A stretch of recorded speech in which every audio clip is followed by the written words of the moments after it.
Very good evening, everybody. If you can hear me, yes, in the chat box, please.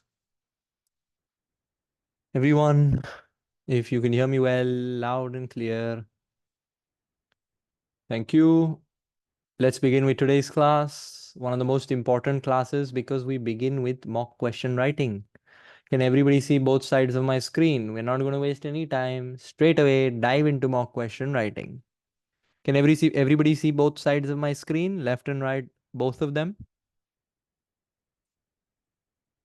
Thank you. Let's start on the left-hand side. So everybody, those who sat the May attempt or the Feb attempt or whatever attempt and are resitting with me for the August attempt, let me tell you that our mock questions change.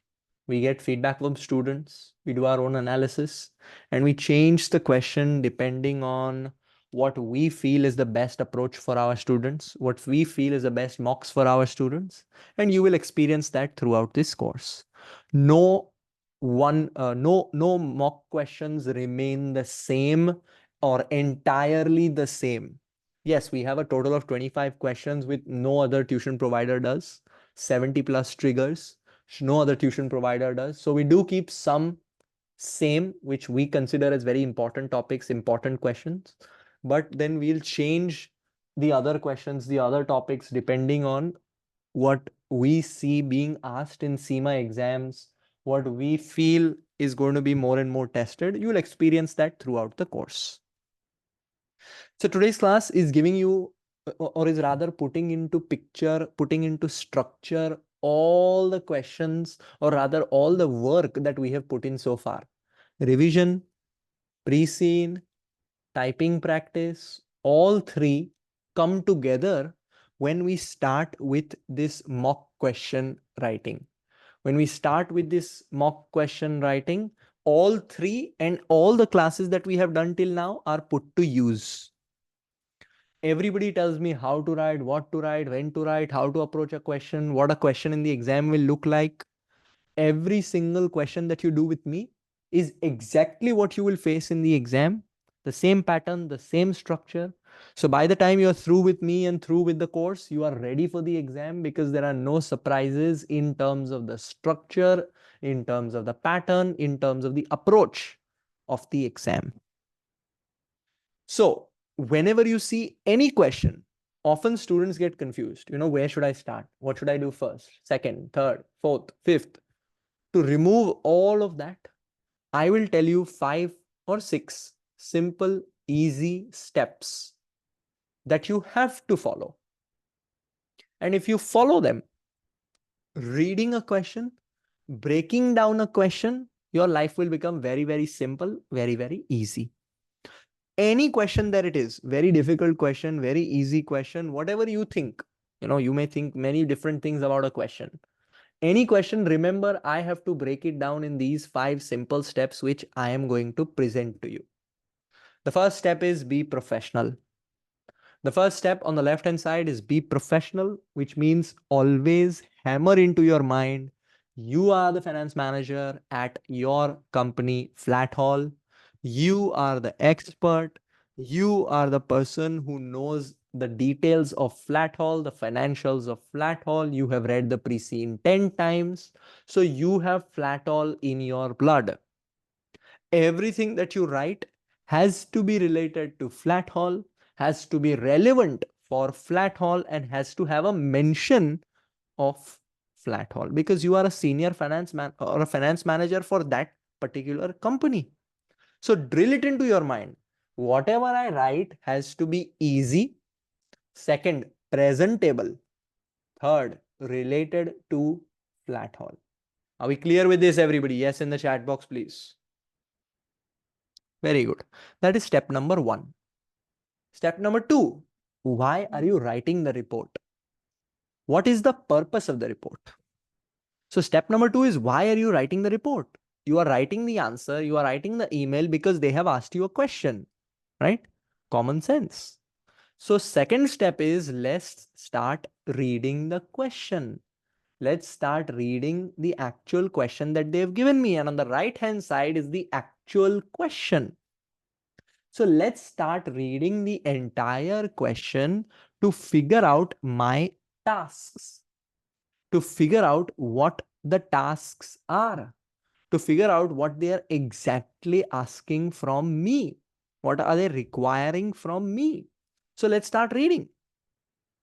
It is 1 month later, and Flatthall has decided to expand its accommodation services by developing a new site in Beeland. Fine.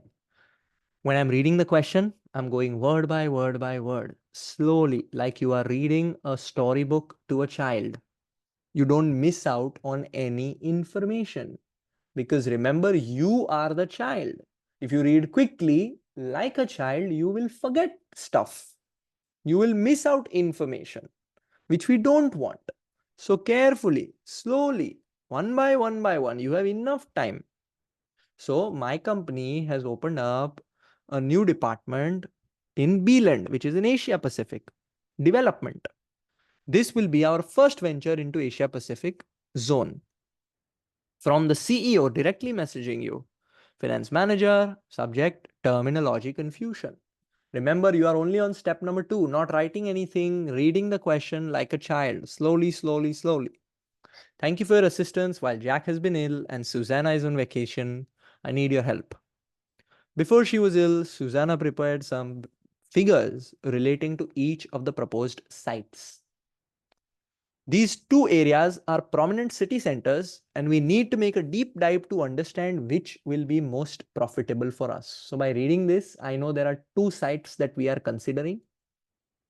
I've just received an email from one of our major investors saying that they thought we should have chosen site 1 because it needed less investment, and that site 2 and that 2 of the 3 investment appraisal measures were better than for site 2.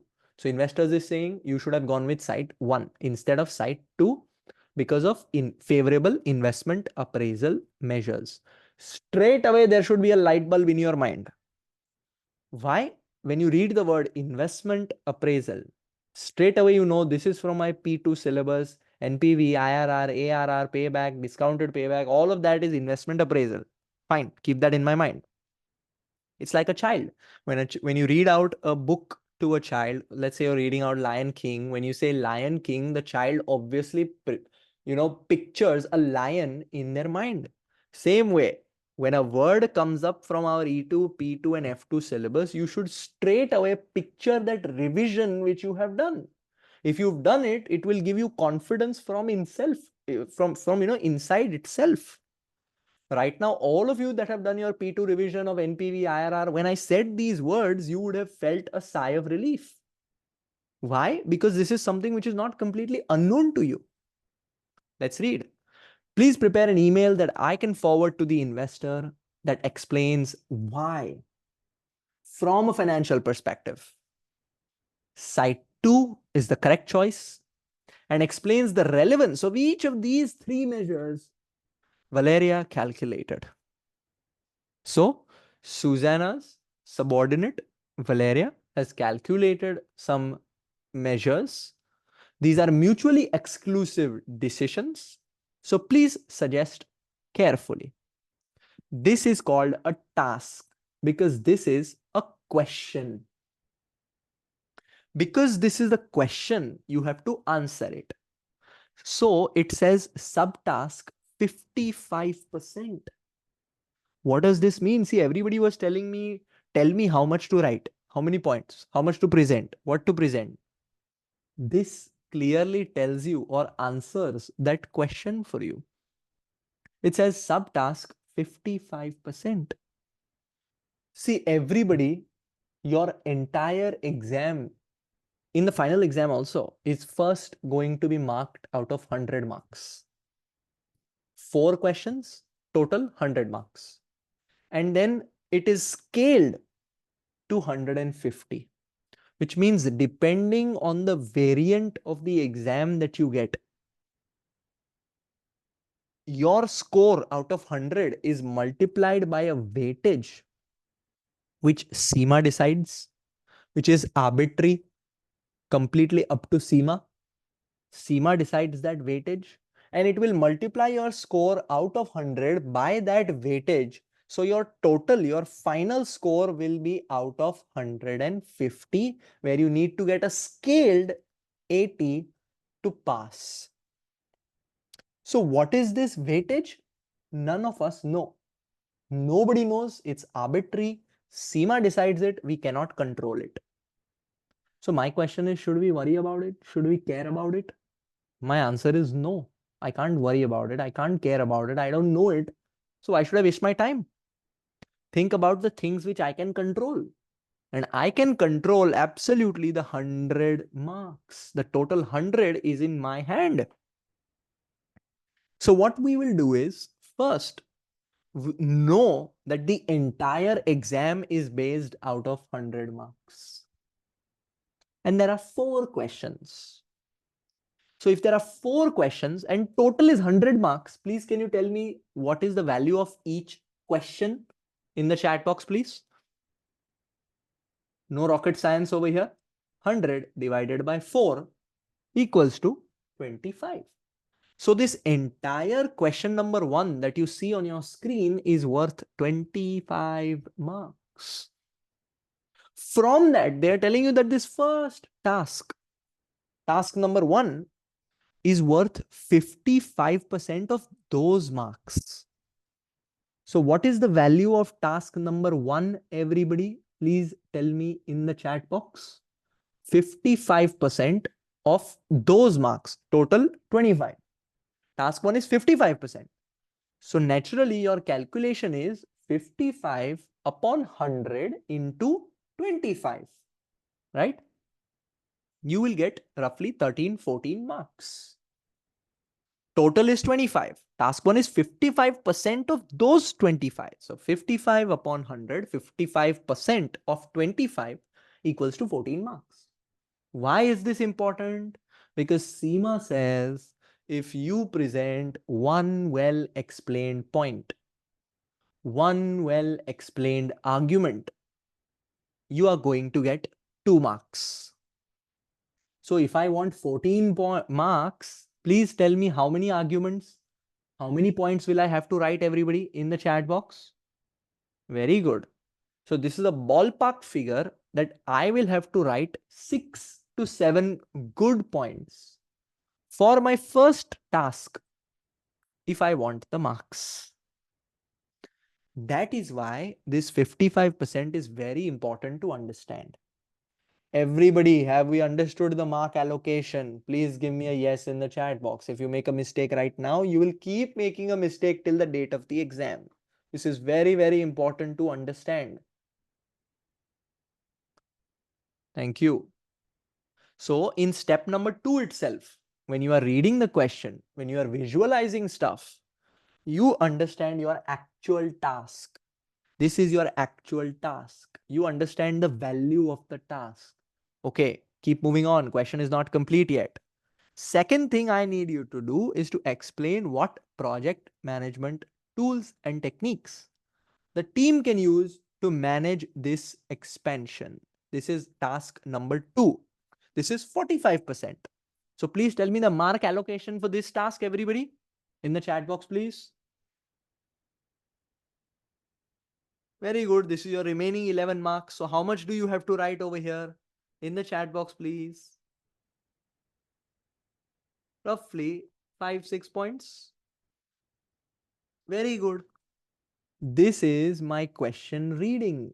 Question is not complete yet. After that, they've given you actual figures. They've said comparing the 2 sites. Site 1, data is given, NPV, discounted payback, IRR. Site 2, data is given, same. Then they've given you a note also. This is the reading of the question complete. So step number 2 is, ideally for step number 2, you should allocate 8 minimum, 10 maximum minutes to read. Which means step number 1, I am the professional. This is just mindset. Step number 2, start reading the question word by word by word, visualizing things, relating to my E2, P2 and F2 syllabus if something relevant comes up. Understand the task, understand the value of each task, understand how much you are going to write for each task and complete reading the entire question. This needs to be done in minimum 8, maximum 10 minutes.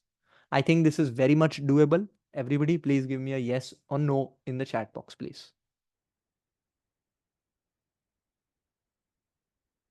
Thank you. Now, step number 2 is done. You have not written one single word. 10 minutes are gone. 35 minutes are remaining. Now you need to forget about the world. Put your head down. Put your head down. Type, and type. That is why I say typing skill is a very important thing for this exam. So let's start. How do I start writing? The first thing is you cannot start abruptly. So step number 3 is to have a subject line or a title which gives you big zero, but it's a good way to start. You don't want to start writing abruptly, right? Have a title which encompasses both your tasks, the entire question encompassed in one title. So over here, I will write project appraisal and project management discussed. Simple, everybody. Straightforward title. Yes, no. Step number 3 clear. Everyone. This is going to give you 0 marks, but it took 5 seconds and it makes a good start to the answer. So why not? After that, step number 4 is the introduction. This I am going to ask you to ignore. Forget the introduction because you don't have the time. It's good practice to tell them what your answer is going to include. For example, in this email, I will go on and speak about the different project appraisal techniques and choose why site 2 or site 1 is better than the other. I will go on and speak about project management tools. Introduction is simply telling them what your answer is going to include. My suggestion is forget it, shelve it because you don't have the time. Clear, everybody? Step number 4, clear. Step number 4 is ignored. Then to step number 5, the body of the report. This is where all your marks are. Entire 25 marks are for the body. The body is where you have to answer the question. How would you answer the question? Naturally, you will not start writing abruptly. So comes subheadings. After reading this first task, everybody, what do you think your subheading should be? In the chat box, please.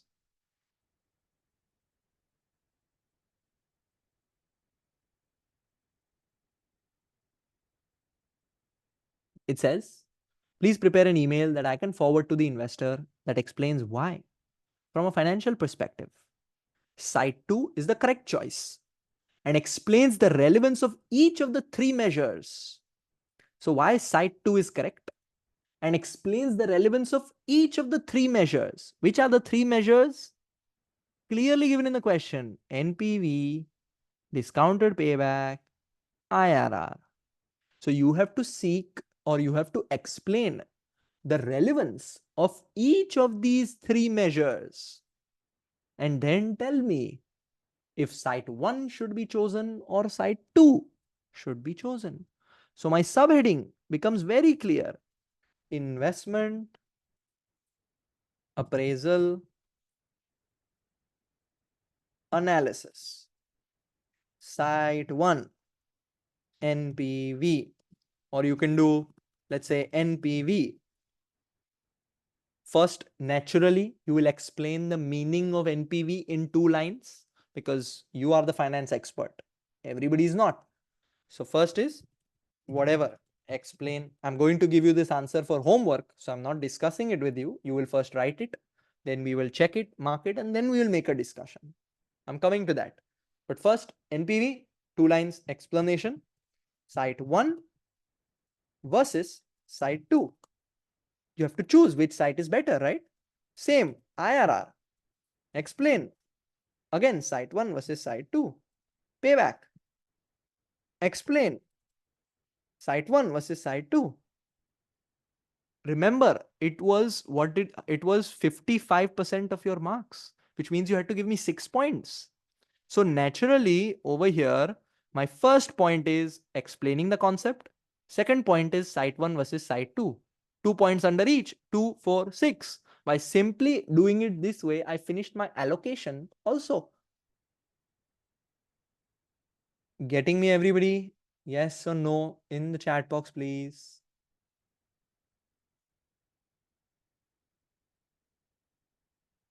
After task number 1 is complete, I simply have to give the subheading for task number 2, which is project management tools. And then write under it. Start writing under it. You have to present 5, 6 points. So you have to give me 4, 5 different project management tools. And for each tool that you give, please make sure to explain it in the Flatthall perspective. For example, if the first tool that you give is using histograms, for example, then you just can't write using histograms full stop. You'll get a big 0. A point has to be well explained. How can histograms be used for Flatthall? 3 lines you need to present, and then it becomes a well explained point, and then you will get your marks. There is absolutely zero calculation required because the question doesn't tell you to make any calculation. Is the question telling you calculate this, that, anything? The question is telling you that calculation is already there. You just have to analyze. Clear, everybody? This was your body. Breaking it down with simple subheadings. Making sure that it's presentable. In step number 1 itself, I mentioned, making sure it's presentable for the examiner. You can't just bunch up everything into one big 30-line paragraph.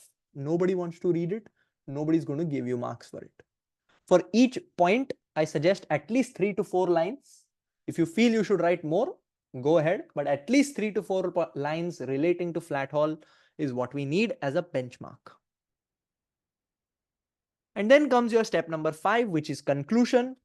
If you need anything else, please let me know. Finance manager.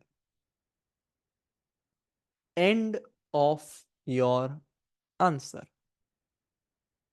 So please make sure your majority of the time is given to the body only, because the body is where the marks are. This is mock question writing. This is no different to the quiz questions that you did with me, except for a structure and except for a time limit that you will now have. Nothing else is different. Do we agree, everybody? Yes or no in the chat box, please. So you are already being tested on important skills in this exam through my revision quizzes, through my pre-scene quizzes. This is just taking it one step further. So now this question, because it's the first question, you will be doing it for homework in a simple Word file. And honestly, with integrity, time yourself to 45 minutes whenever you have the time. Tomorrow, when the recording of this class goes up, under the recording of this class, this PDF file of how to write an answer, which was on the left-hand side, will also be attached. So you can download it and read it. Under it, set 1, something called as set 1 is what you will see. It will be this exact same question as a Word file when you click on it. You got to download it. Time yourself to 45 minutes. I have already done majority of the discussion for you. So this is pretty much a given in terms of the direction that you have to take. But I want to see what you can write, what you can present under this set structure, which I have introduced. So side by side, you will download set number 1, solve it, time yourself honestly to 45 minutes, email it back to us by the end of Sunday. End of Sunday. These are going to be individually marked mock exams. Please make sure that you submit them on time. Up until now, you were receiving evaluations. Now you are going to receive personalized marking. I will speak about this more in class on Tuesday. And after I have discussed it in class, your corrections will be sent out. So after sending your answers on Sunday, don't start emailing and WhatsApping us on Monday. Where are my corrections? We are also human. We take time.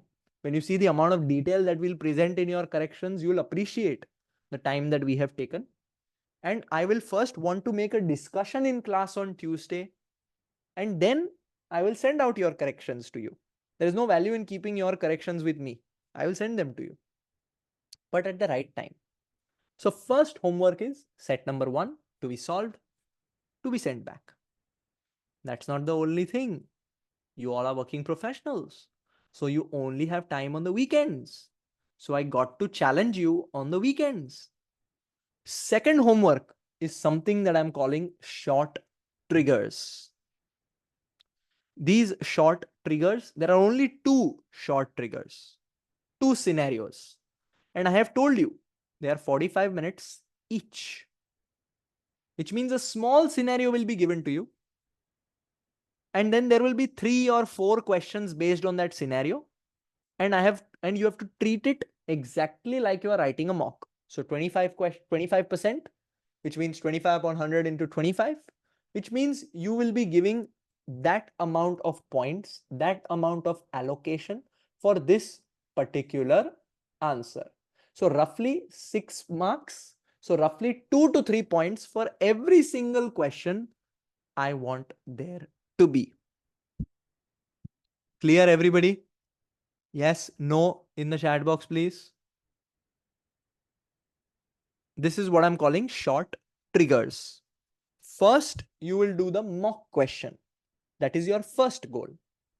After that, same way, under the mock question, the short triggers Word file will be attached. You are supposed to download it, solve it, and again, email it to us by the end of Sunday. Doable, everybody? You have Thursday, Friday to do your revision wherever you are. I've given you enough time, extended enough. Saturday, you should aim to do one assignment. Learn from the mistakes, learn from that experience. Sunday, aim to do another assignment, or maybe do one on Sunday morning, Sunday evening. Space them out. Don't just do it one after the other, because you will end up not doing a good job. We have given it to you as separate assignments. So do it at separate times so that you can do your best on every single assignment, because freshness is very, very important. Are we clear with the homework deadline, everybody? Because Monday and Tuesday, we will be marking your submissions. And in class on Tuesday, I will be making a very important discussion and giving you next steps for your homework. Are we all on the same page, everybody? A final yes in the chat box, and that will be all from me for today's class. Thank you. Lovely. So tomorrow, recording of this class is going up. Under the recording of the class, mock 1 and triggers, both your assignments will be attached. You download them, solve them, send them back to us by the end of Sunday. We will mark them for you, and I will speak to you in class on Tuesday. Have a nice, good, productive study weekend. Thank you very much, everybody. Thank you.